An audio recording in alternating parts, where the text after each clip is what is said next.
O'tgani juda ham ko'p shov-shuvlarga sabab bo'ldi. Sizlar bilan o'rtada tortishuv bo'lgan, qanaqadir janjallar bo'lgan deb o'ylashdi. O'zi nima bo'lgan? Nimaga shaxmat chiqarib yubordinglar? Bizlar bilan hech qanaqa tortishuv, janjal bo'lgani yo'q. Bilasizlar, bu narsani prodyuser hal qiladi va Shahlo bilan отношения prodyuser o'zlari kelishib gaplasha olishgan. Bunga bizning aloqamiz yo'q. Demak, ular bilan hali munosabatinglar yaxshi.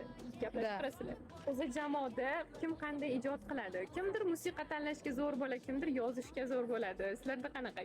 Man o'zi K-pop gruppalarda main vokalist, main dancer bo'ladi. Men o'ylashim bo'yicha to, что Amira poshshomiz main dancer.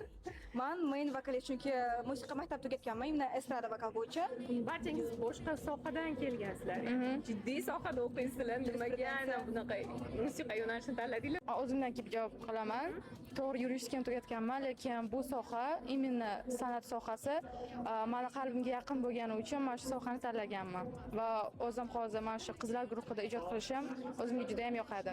Kelajagingizni qaysi yo'nalishda ko'rasiz? Yurist sifatidami yoki xonanda sifatida? Kelajagimni mirovoy zvizda deb ko'raman. To'g'risi. To'g'risami? Bizni orzularimiz va maqsadlarimiz bir.